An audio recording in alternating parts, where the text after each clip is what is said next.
तेज नजर। सर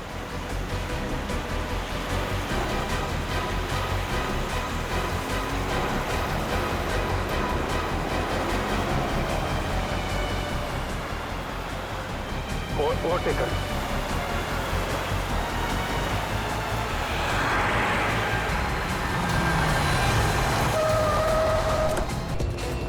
रुक जाओ, रुक जाओ। भाग भाग, पीछे मुड़ के मत दिखना। सीआईडी वालों को अपना मुंह नहीं दिखाना है। जल्दी चलो वरना बुरी तरह से फंस जाएंगे हम। रुक जाओ ना तो गोली चला दूंगा मैं। श्रेया पकड़ो उन्हें।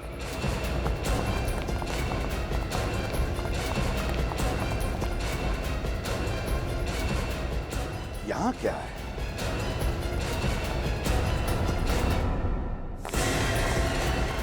रुक जाओ। अब धीरे धीरे घूम जाओ।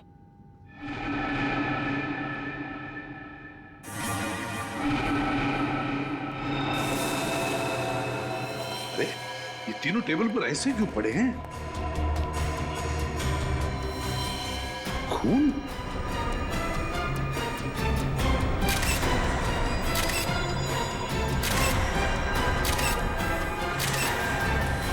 सिर के बीचों बीच गोली लगी है, तीनों के। हाँ सर। हेलो रजत सर, ये इन तीनों के सिर में गोली मारी गई है। व्हाट? लगता है उन तीनों ने ही खून किया इनका। छोड़ो मत उन्हें, पकड़ो उन्हें। तीन तीन खून कर दिए तुम लोग। क्या सोचा था हमसे बच के निकल जाओगे? खून? लेकिन हमने किसी का खून नहीं किया है। झूठ मत बोलो। कॉन्फ्रेंस रूम में पड़ी 3 लाशें गवाह हैं तुम्हारे जुर्म की। हम सच कह रहे हैं सर, हम यहाँ उनसे मिलने आए थे, उन्हें मारने नहीं। अगर आप लोगों ने किसी को मारा नहीं तो फिर भाग क्यों रहे थे? क्योंकि जिस मकसद से हम यहाँ आए थे वो तभी पूरा होगा अगर आप हमें पकड़े नहीं, जाने दें। कैसा मकसद? ये देखिए सर, ये रहा चेक और इसके ऊपर खून लगा हुआ है। सर वो तीनों तो चेक लेने के लिए आए थे, तो फिर चेक लिए बिना कैसे चले गए? वही तो, आए थे चेक लेने के लिए, लेकिन चेक लेकर ही नहीं गए। और तो और साथ साथ इन तीनों का खून करके चले गए। ये कैसे हो सकता है? पंकज, मिताली को लेकर आओ जल्दी। सर उन तीनों को पकड़ के रखा है। उन तीनों के नाम है मिंटू हसन, सुखी और मनप्रीत। श्रेया उन्हीं के पास है, लेकिन सर वो बार बार एक ही बात कह रहे हैं कि उन्होंने ये खून नहीं किए। मिंटू हसन, सुखी और मनप्रीत कह रहे खून नहीं किया।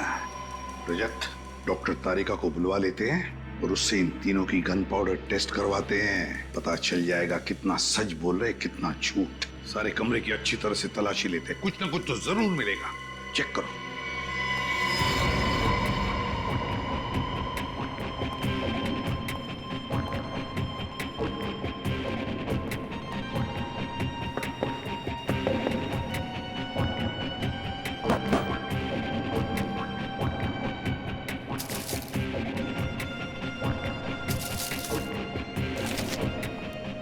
सर, मिताली। ये सब कैसे हो गया? किसने किया ये सब? मिताली बता, यहाँ इस कॉन्फ्रेंस रूम में आने के लिए क्या तुम्हारे पूरे स्टाफ को परमिशन लेनी पड़ती है? हाँ सर, जब भी कॉन्फ्रेंस रूम में मीटिंग होती है कोई भी बिना इजाजत के इस कमरे में तो क्या इस फ्लोर पर भी नहीं आ सकता। और आज तो यहाँ बहुत जरूरी मीटिंग थी, इसीलिए कृतिका मैडम, रणवीर सर और ईशान सर ने कहा था कि किसी को भी यहाँ आने की अनुमति न दी जाए जब तक मीटिंग खत्म न हो जाए। तो फिर वो तीनों कैसे घुसे इस कॉन्फ्रेंस रूम में? क्या तुम भी शामिल हो उनके साथ? बताओ। नहीं सर, आप ऐसा कैसे कह सकते हैं? मैं भला अपने बॉसेस को क्यों मारूंगी? उन्हें तो कृतिका मैम ने परमिशन दी थी अंदर आने के लिए। सर हाँ, पूरा कमरा छान मारा है, कहीं कुछ नहीं मिला। कुछ भी नहीं मिला? कुछ भी नहीं मिला इस कमरे में? है ना बड़ी अजीब बात। यहाँ इस कॉन्फ्रेंस रूम में आने के लिए और यहाँ से बाहर जाने के लिए सिर्फ एक ही दरवाजा है। यही दरवाजा है ना? हाँ सर। फिर ये सब हुआ कैसे? कैसे हुआ ये सब? जब हम लोग यहाँ आ रहे थे तब ये तीनों भी, मिंटू हसन, सुखी और मनप्रीत, भागे जा रहे थे यहाँ से। क्यों? और वो भी बिना चेक लिए। सारा चक्कर क्या है? कुछ ना कुछ तो गड़बड़ जरूर है। सर, हाँ, ये भी तो हो सकता है कि इन तीनों ने एक दूसरे को मार दिया हो। नहीं पंकज, मुझे नहीं लगता ऐसा हुआ है। अगर ये तीनों एक दूसरे को मारते तो कोई ना कोई गन तो हमें मिलती, कोई ना कोई गन। नहीं नहीं नहीं नहीं नहीं, इस सारी गुत्थी का जवाब इन तीनों के पास है। मिंटू हसन, सुखी, मनप्रीत।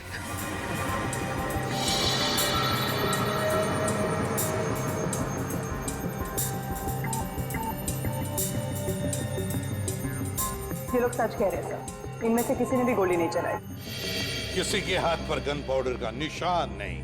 नहीं सर। अब तो यकीन हो गया ना आप लोगों को कि हम शरीफ लोग हैं, क्रिमिनल नहीं। शरीफ लोग, मिंटू हसन, सुखी, मनप्रीत, शरीफ लोग इसलिए भाग रहे थे हमसे। दरअसल हमें यहाँ आर्यन और शिमोना ने भेजा था 1.5 करोड़ का चेक लेने, लेकिन इससे पहले कि हम तीनों को मिल पाते गोलियां चल गई और हम लोगों को लगा कि पतली गली से कट लेने में ही समझदारी है। पतली गली से कट लेने में ही समझदारी है। अगर तुम लोग शरीफ होते तो या तो खूनी को पकड़ने की कोशिश करते या फिर सीआईडी को बुलाते। नहीं कर सकते थे हम ऐसा, क्योंकि हमारी शराफत हमें हमारी मंजिल से भटका देती। मंजिल? जरा हमें भी तो बताओ, क्या मंजिल है तुम्हारी? है? एक मुजरिम। मुजरिम? कौन मुजरिम? मुजरिम नहीं, कैंसर है वो, कैंसर। एक ऐसा कैंसर जो समाज के जड़ों को खोखला कर देना चाहता है, और उस कैंसर से देश को बचाने के लिए हमें भी मुजरिम बनना पड़ा।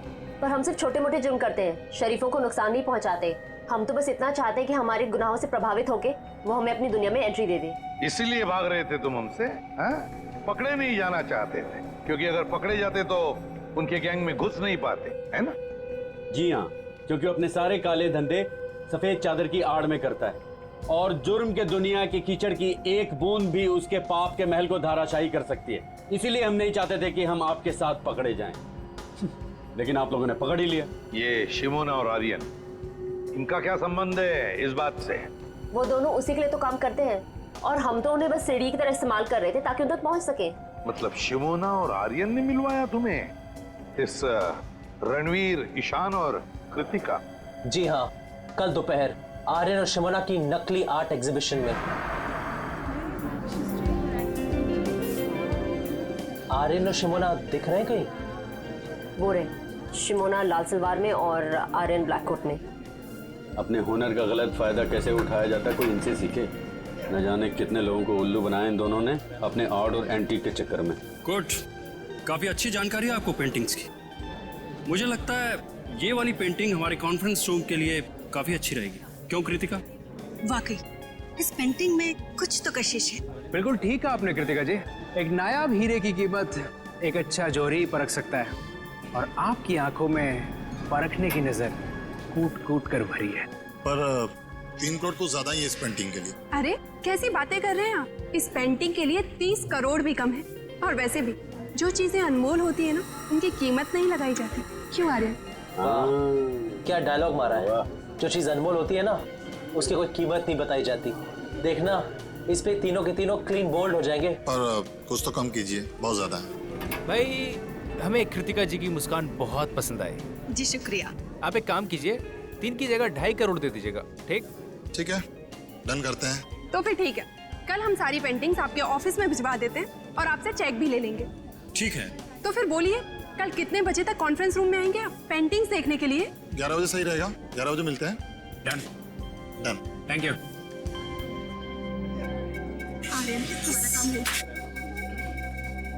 वैसे बहुत अच्छा फ्लर्ट कर रहे थे आप कृतिका जी के साथ। क्यों, तुमको बहुत जलन हो रही है क्या? कहो तो थोड़ा सा फ्लर्ट तुम्हारे साथ भी कर लो। भाई थोड़ी फ्लर्टिंग मेरे साथ भी कर लो मिस्टर आर्यन। आर्यन? नहीं नहीं, आर्यन नहीं, मेरा नाम केतन है। और मेरा नाम नटवरलाल। और ये सिमोना नहीं, मोना डार्लिंग। हाँ? लेकिन आप लोगों को ये कैसे पता चला? और हमें ये भी पता है कि कैसे तुम 200-500 रुपए की घटिया पेंटिंग्स को लाखों करोड़ों में बेचकर मासूम लोगों को चूना लगाते हो। Good job. कृतिका जी का दिल टूट जाएगा जब उन्हें पता चलेगा कि ये पेंटिंग नकली है, और वो जो आप उनकी मुस्कान की तारीफ कर रहे थे वो भी नकली है। समझे?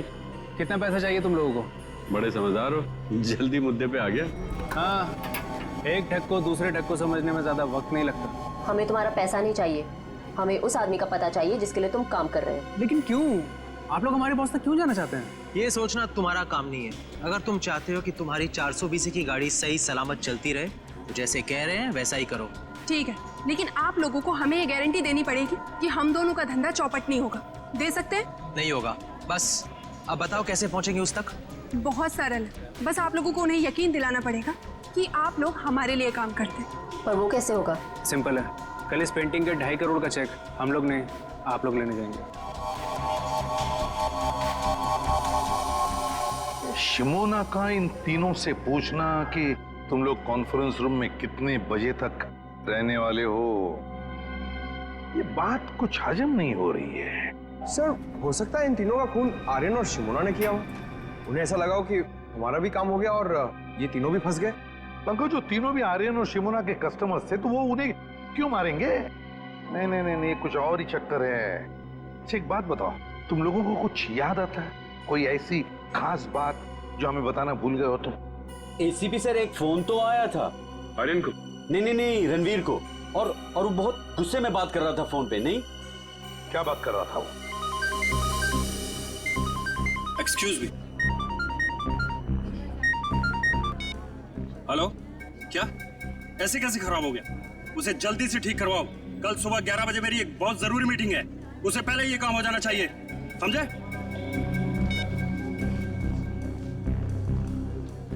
मिस्टर रणवीर, या मेरी अभी अपने कारपेंटर से बात हो गई है। आज रात को ही जाकर वो ये आपके कॉन्फ्रेंस हॉल में खूबसूरत पेंटिंग लगा देगा। ओह नाइस, ये तो बहुत अच्छी बात है। इसका मतलब कल सुबह जब हम ऑफिस पहुंचेंगे तो ये पेंटिंग दीवार पर लगी होगी। बिल्कुल। गुड। और हमारी जगह चेक लेने के लिए ये तीनों आएंगे। ओह, कौन है ये तीनों? ये तीनों भी हमारे साथ ही काम करते हैं। और जैसे ही हम यहाँ पहुंचे गोलियां चलने लगी। उसके बाद क्या हुआ आपको तो पता ही है।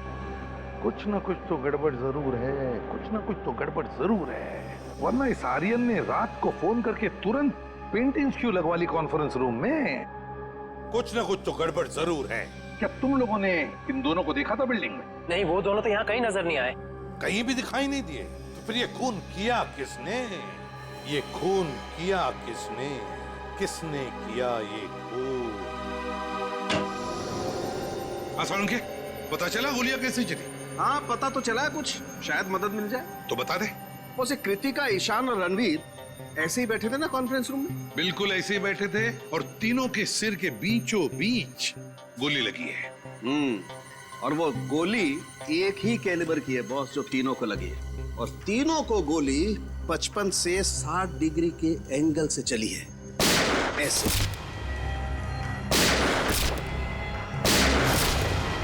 यो मतलब गोलियां ऊपर से नीचे चली है।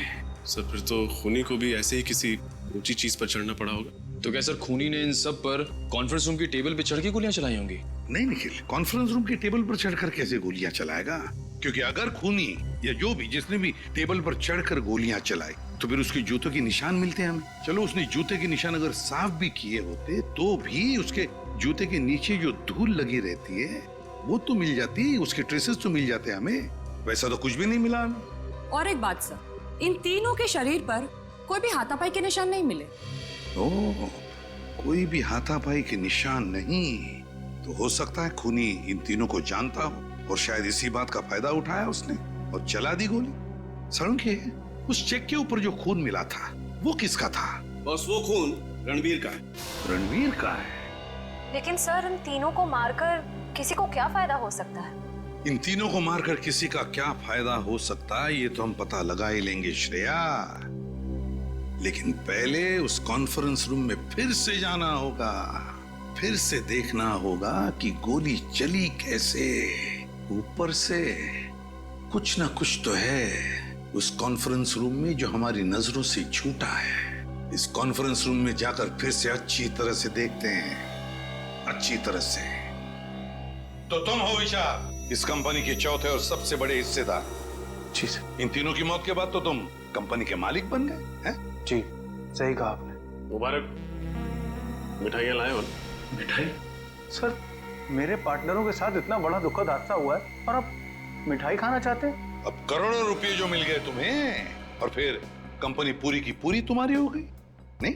सर, ये क्या कह रहे हैं आप? सर, पैसा तो हाथ का मैल है, पर इंसान की जिंदगी पैसे से कहीं ज्यादा अनमोल है। इसी हाथ के मैल ने अच्छे अच्छे लोगों की नीयत को गंदा किया है मिस्टर विशाल। आज सुबह 11 बजे जब इन तीनों को गोली लगी, आप कहाँ थे? जी, मैं मेरे दांत में बहुत दर्द हो रहा था तो मैं डेंटिस्ट के पास गया। आप चाहें तो डेंटिस्ट से कंफर्म कर सकते हैं। नहीं नहीं, उसकी कोई जरूरत नहीं है। वैसे ये आपके दांत का दर्द ठीक है अभी? अभी ठीक है। दांत का दर्द बहुत खराब होता है सर। मेरा डॉक्टर कहता है कि दिन में 2 बार ब्रश करना चाहिए, एक बार सोने के बाद और एक बार उठने से पहले। मेरे दांत देखो। डॉक्टर पंकज, आपका लेक्चर खत्म हुआ और आप, वैसे आप? सर मैं अब है कृतिका के हॉस्पिटल। ओ, क्या लगता है आपको? आपको किसी पर शक है? कौन कर सकता है ये? नहीं सर, मुझे किसी पे शक नहीं है, पर सर जिस किसी ने भी किया ना उसे आप छोड़िएगा मत प्लीज सर। पता नहीं हो कृतिका के बिना मेरी जिंदगी कैसे कटेगी। मिस्टर अभय, हौसला रखिए, वक्त के साथ सब कुछ ठीक हो जाएगा। मुझे तो लगता है कि रणबीर सर की जान पहले से ही खतरे में थी। अच्छा, आपको ऐसा क्यों लगता है? सर, रणबीर सर ने शशांक और केदार के खिलाफ पुलिस में कंप्लेन की थी। वो दोनों कंपनी हथियाना चाहते थे और रणबीर सर कुछ दिनों से काफी अजीब सा बिहेव करते थे। ना हंसते थे, ना बोलते थे, हमेशा अकेले रहते थे। जहाँ भी जाते थे ड्राइवर को भी साथ लेकर नहीं जाते थे। जहाँ भी जाते थे अकेले जाते थे, अपने ड्राइवर को भी साथ में नहीं लेके जाता था। सर, सालुंके सर कह रहे थे ना कि गोली 55 से 60 डिग्री के एंगल में चली। गोली कहीं ऊंचाई से चलाई गई। लेकिन सर, इस सारी जगह को देख के तो नहीं लगता कि गोली ऊंचाई से चली। सर, मेरी समझ में एक बात नहीं आ रही है। अगर कोई किसी को गोली मारेगा तो खड़े खड़े सामने ऐसे मारेगा, टेबल पे चढ़ के गोली क्यों मारेगा सर? सर, कहीं ऐसा तो नहीं कि गोलियां किसी चीज के अंदर से चली थी? हो सकता है, बिल्कुल हो सकता है श्रेया, बिल्कुल हो सकता है। इस कॉन्फ्रेंस रूम का कोना कोना छान मारो, एक एक इंच देखो, कोई भी चीज हमारी नजरों से छूटनी नहीं चाहिए, कोई भी चीज।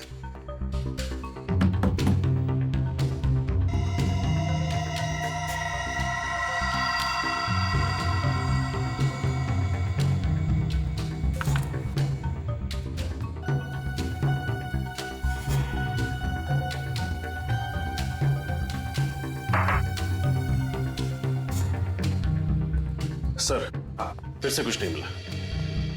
रजत, एक बात समझ में नहीं आ रही है। इतना बड़ा प्रोजेक्टर का स्क्रीन है, प्रोजेक्टर का रिमोट है, मगर प्रोजेक्टर कहीं दिखाई नहीं दे रहा है। क्योंकि सर प्रोजेक्टर सीलिंग के अंदर लगा हुआ है। प्रोजेक्टर सीलिंग के अंदर लगा हुआ है? अच्छा, तो क्या हम उसे नीचे उतार सकते हैं? जी सर। कैसे? सर, वो जो रिमोट में ऊपर वाला बटन है उसको दबाएंगे आप तो ये प्रोजेक्टर नीचे आ जाएगा।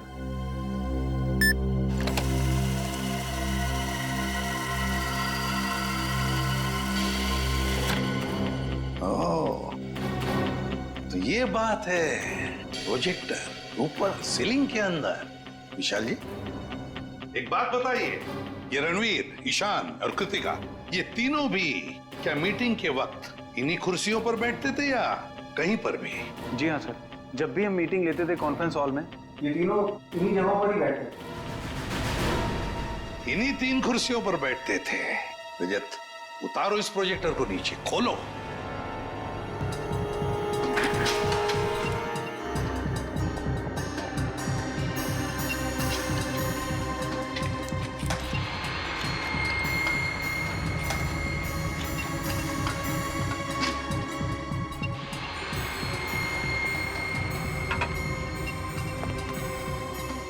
खोलो इसे पंकज।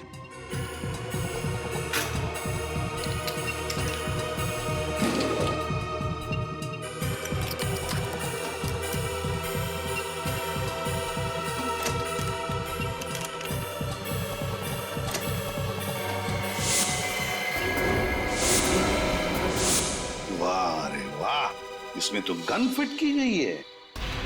प्रोजेक्टर के अंदर गन लगा के रखी है। मतलब खूनी जानता था कि ये तीनों सब इन्हीं कुर्सियों पर बैठते थे। जैसे इन कुर्सियों पर बैठे, प्रोजेक्टर के गन में से गोलियां चली और काम खत्म। हाँ सर, ये तीनों बेचारे कहाँ जानते थे कि प्रोजेक्टर के नीचे आते ही और गोलियां चलेंगी और तीनों मारे जाएंगे। मगर सर, प्रोजेक्टर में गन फिट की किसने? गन फिट की किसने?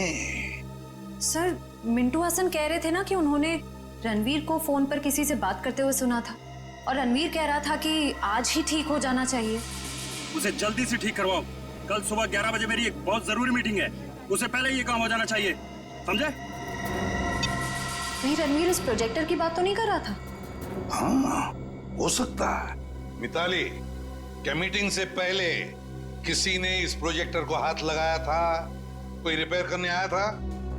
सर, कल रात को आर्यन और शिमोना आए थे ये पेंटिंग लगाने के लिए। उसी दौरान एक इंजीनियर भी आया था प्रोजेक्टर ठीक करने के लिए। उस वक्त आप यहाँ थी? नहीं सर, मैं नहीं थी। रात हो गई थी तो मैं घर चली गई थी। मुझे वॉचमैन ने बताया। कौन था ये इंजीनियर? पता नहीं सर, कोई नया इंजीनियर था। वॉचमैन कह रहा था कि पहली बार देखा है। उस इंजीनियर ने अपना नाम, पता, नंबर तो दिया होगा? नहीं सर। कोई नया इंजीनियर जिसका नाम नहीं, पता नहीं, नंबर नहीं। वाह रे वाह, बहुत बड़ी प्लानिंग की इस खूनी ने। पहले इसने प्रोजेक्टर को बिगाड़ दिया, फिर अपने आदमी को बुला लिया इसे रिपेयर करने के लिए, इस नए इंजीनियर को, और उसके जरिए उसने ये गन फिट कर दी इस प्रोजेक्टर में। मगर ये इंजीनियर उसी वक्त आया था जिस वक्त आर्यन और शिमोना ये पेंटिंग लगाने आए थे। ओह,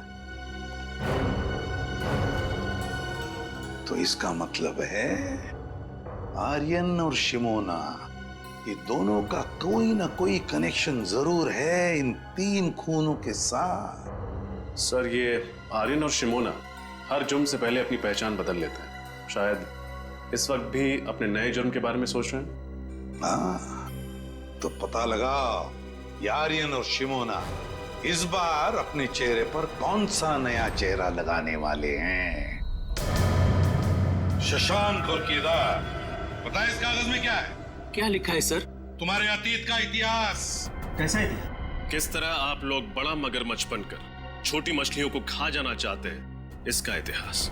अब तक कुल 15 कंपनियों को आप लोग अपनी कंपनी में शामिल कर चुके हैं, या तो पैसे का लालच देकर या फिर धोखाधड़ी से। इसमें गलत क्या है सर? हर बिजनेसमैन का एक सपना होता है कि वो अपना कारोबार फैलाए। आप लोग बस वही कर रहे हैं, मगर गलत ढंग से कर रहे हैं, गलत ढंग से। ये है वो 7 लोग जिन्होंने तुम्हारे खिलाफ कंप्लेंट दर्ज की है पुलिस में। इसमें रणवीर भी है। सर, वो कहते हैं ना, इंसान जैसे जैसे कामयाब होने लगता है तो उससे जलने वालों की तादाद भी बढ़ने लगती है। ये लोग जलते हैं हमसे सर। झूठ!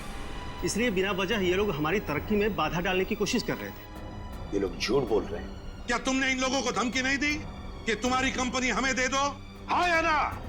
नहीं सर, हमने इन्हें धमकी नहीं दी थी, सिर्फ प्यार से विनती की है। प्यार से विनती की? सीधे सीधे बता दो, क्यों मारा तीनों को? यकीन मानिए मेरा सर, हमने इन्हें नहीं मारा। हाँ सर, हम तो इन्हें जानते भी नहीं है। जानते भी नहीं?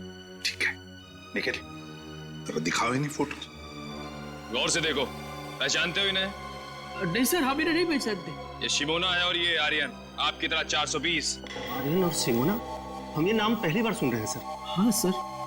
सर, मुझे लगता है ये दोनों सच कह रहे हैं। उन तीनों के खून में इनका हाथ नहीं है। श्रेया, इतनी जल्दी ये कहना ठीक नहीं है। और अगर मान भी लिया कि इन दोनों ने खून नहीं किया, तो फिर खून किया किसने? ये खून किसी ऐसे आदमी ने किया है जो अंदर वाला है, अंदर वाला, और जो जानता था कि ये रणवीर, ईशान और कृतिका वहां उस कॉन्फ्रेंस रूम में 11 बजे आने वाले थे। सर, जिस क्लाइंट के साथ मीटिंग थी, हो सकता है वही हो इस सब के पीछे। हाँ, मगर विशाल और मिताली, इन दोनों ने तो हमें उसके बारे में कुछ नहीं बताया। सर, हो सकता है उन दोनों को पता ही ना हो कि ये मीटिंग आखिर थी किसके साथ। हो सकता है। सर, अक्सर जो बातें साथ वालों को पता नहीं होती हैं, वो बातें उनके ड्राइवर्स को पता होती हैं। तो ठीक है, ड्राइवर से पूछताछ करो।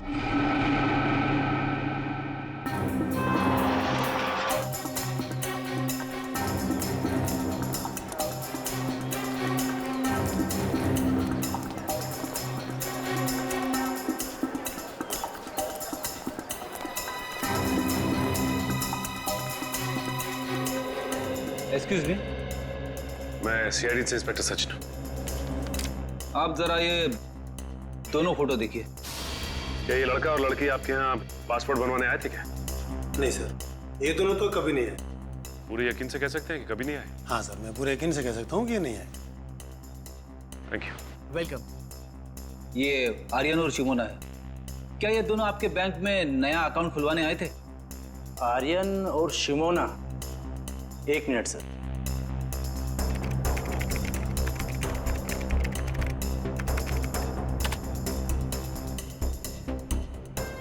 नहीं सर, इन्होंने हमारे यहाँ कोई अकाउंट नहीं खुलवाया है। कोई बात नहीं, ये मेरा कार्ड है। अगर ये दोनों आपके बैंक में आए तो मुझे फौरन इन्फॉर्म कर दीजिए। Okay sir. Okay, thanks.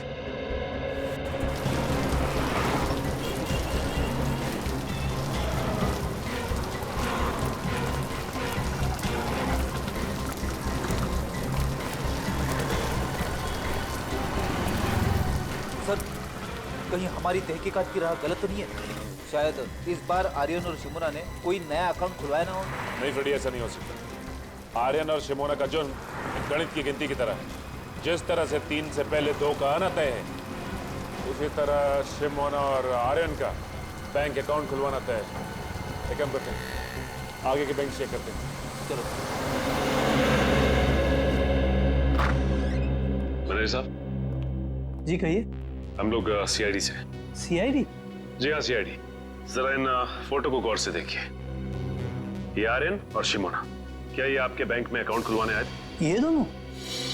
हाँ, ये दोनों हमारे अकाउंट खुलवाने आए थे, लेकिन आपको कोई गलतफहमी हो रही है। इनका नाम आर्यन और शिमोना नहीं, रवि और सपना है। क्या? रवि और सपना? जी हाँ।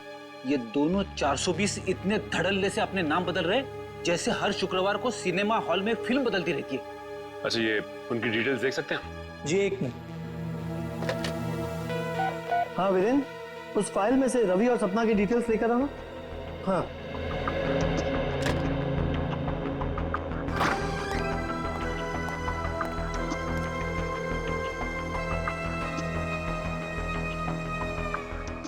ये रहे इनकी डिटेल्स।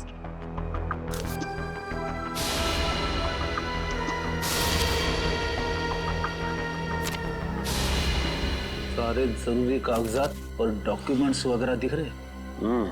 हाँ, अकाउंट खुलवाने के लिए जो भी कागजात जरूरी होते हैं वो इन्होंने दिए थे, और हमने इन्हें चेक भी किया था, बिल्कुल सही थे।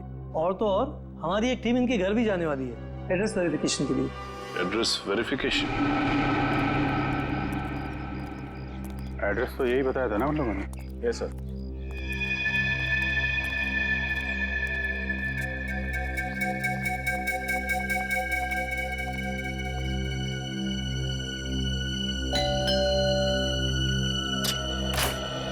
मिस्टर रवि। जी बोलिए। हम लोग ASDC बैंक से आए हैं आपके घर का वेरिफिकेशन करने। आपने नया खाता खोलने के लिए एप्लीकेशन दिया है ना? हाँ, आइए। आइए।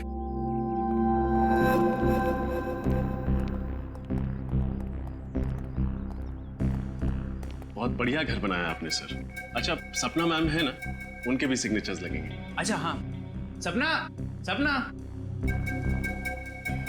क्या हुआ रवि? बड़े अच्छे कलाकार हैं आप लोग। आर्यन को रवि और शिमोना को सपना बुलाते हैं।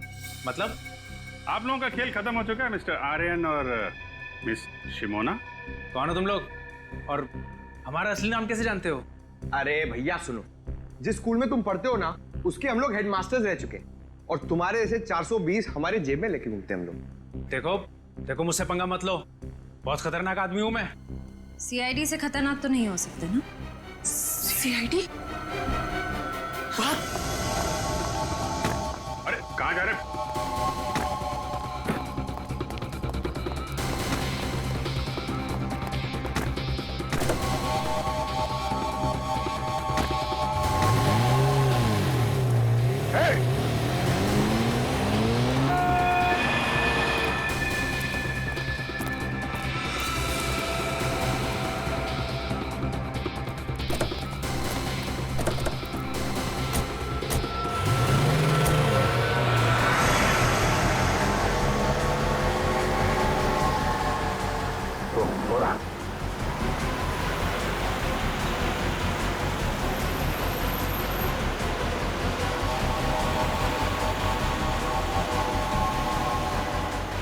थोड़ा और तेज है सर।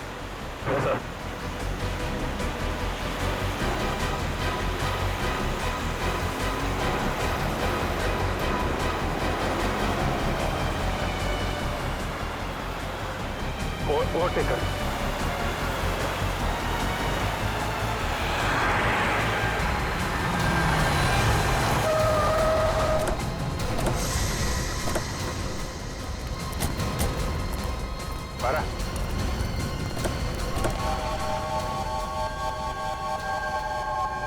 कहाँ भाग रहा है?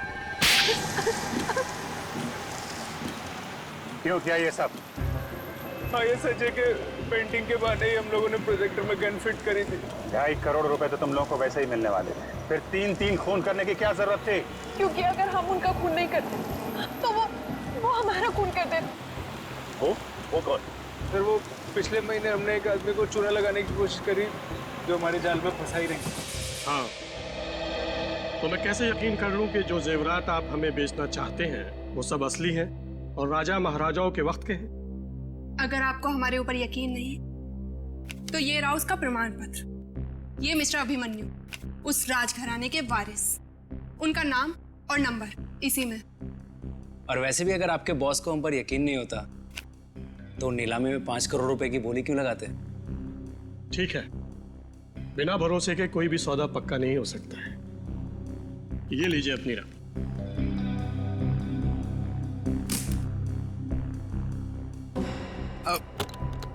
Thank you. शुक्रिया। Thank you. हेलो, क्या? अरे पकड़ो इन्हें! अरे सब नकली है! अरे जेवरात नकली है, पकड़ो!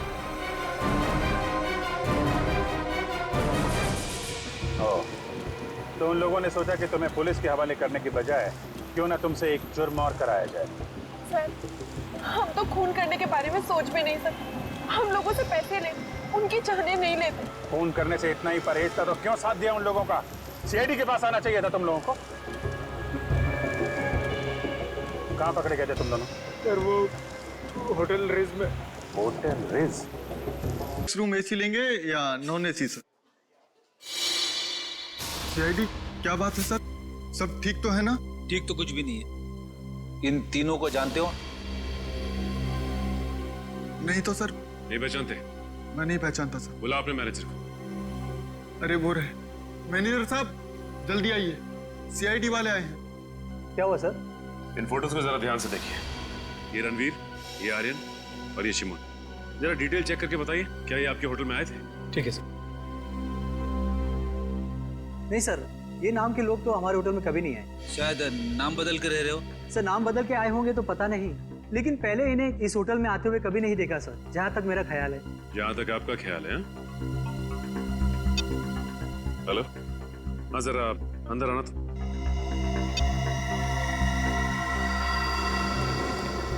हाँ सर। अच्छा ये बताओ कि रणवीर साहब यहाँ इस होटल में अक्सर आते थे? हाँ साहब, हफ्ते में 2-3 बार आ ही जाते थे किसी से मिलने। सुन लिया मैनेजर साहब आपने? कमाल की याददाश्त है आपकी। जो ग्राहक अक्सर आपके होटल में आते हैं आप उन्हें भी भूल जाते हैं? जी वो क्या हुआ, आपकी जुबान क्यों लड़खड़ाने लगी? सर जबान नहीं सर। क्या छिपा रहे हैं आप हमसे? सर कुछ भी नहीं छुपा रहा हूँ मैं। हेलो, हाँ सर। क्या? ओह तो ये बात है। हाँ सर, मैं होटल रिट्स में ही हूँ। मैं खाली होकर आपको फोन करता हूँ। Okay okay. क्या हुआ? शिमोना और आर्यन ने अपना गुनाह कबूल कर लिया है। 10 दिन पहले इसी होटल में एक ज्वेलरी एग्जीबिशन हुआ था जिसमें फिर से उन लोगों ने एक बार किसी को बेवकूफ बनाने की कोशिश की, लेकिन नाकामयाब रहे। अब क्या कहना है आपका मैनेजर साहब? हाँ, हम लोगों को माफ कर दो सर। किसी ने हम लोगों को पैसे दिए थे ताकि आप लोगों के सामने मुंह ना खोले। अब मुंह खोलने का समय आ गया है। अब ये बताओ कि ये पैसे तुम्हें किसने दिए थे और रणवीर इस होटल में किससे मिलने आता था? सर वो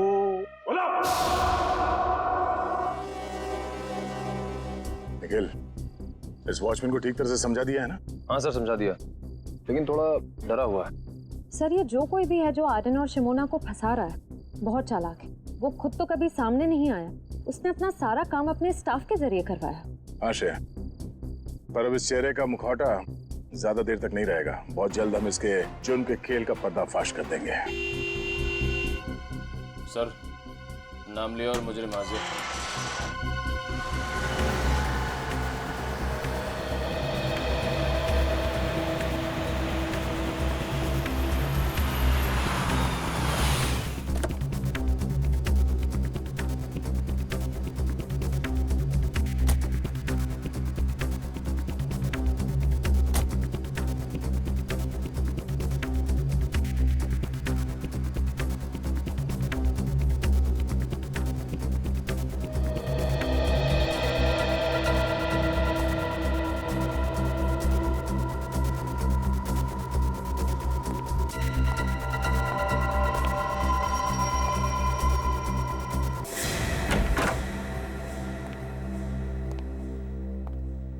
ये घर की सारी लाइटें ऑन क्यों हैं?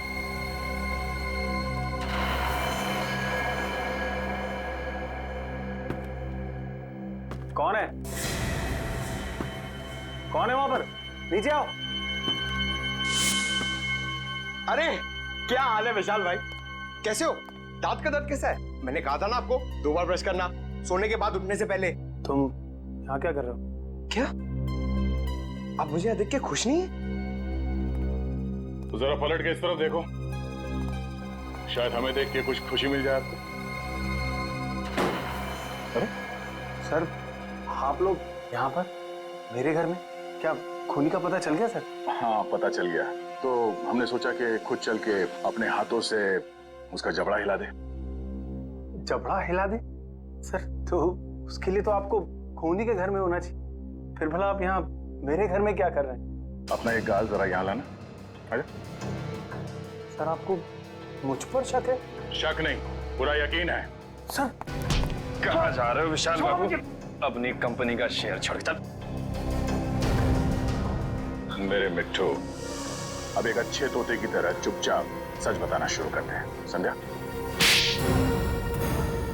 बोल। सर ये सच है कि मैंने रणवीर, ईशान और कृतिका के खून में साथ दिया था, और सर मैंने उनके खून की साजिश नहीं रची थी सर। तुमने नहीं रची? नहीं सर। तो फिर किसने रची? मुझे नहीं मालूम सर वो कौन, मैं उससे कभी मिला भी नहीं सर। सर वो हमेशा अपने वकील को भेजता था मुझसे बात करने के लिए।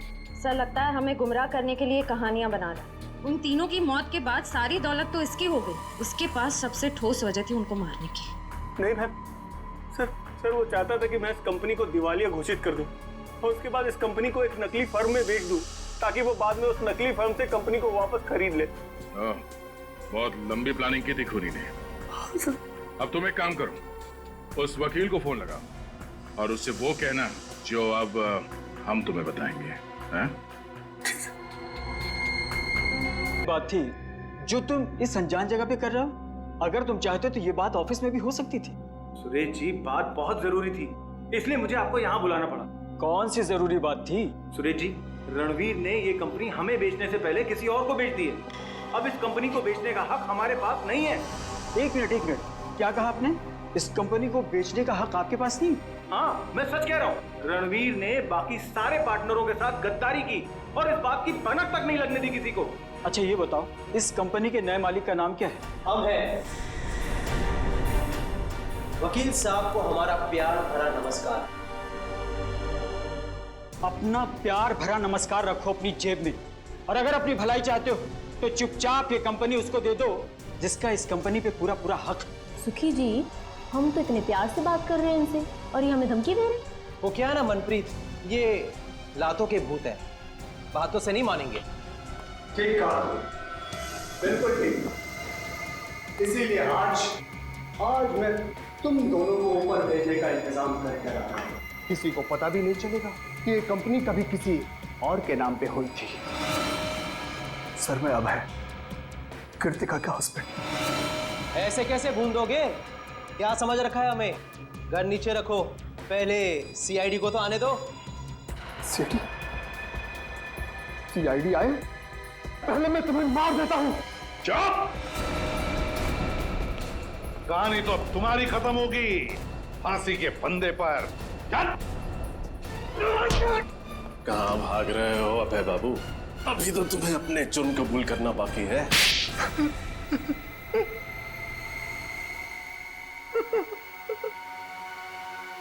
तीन खून करके पेट नहीं भरा तो और 2 खून करने चले थे। हा? और खून करूंगा मैं, और करूंगा।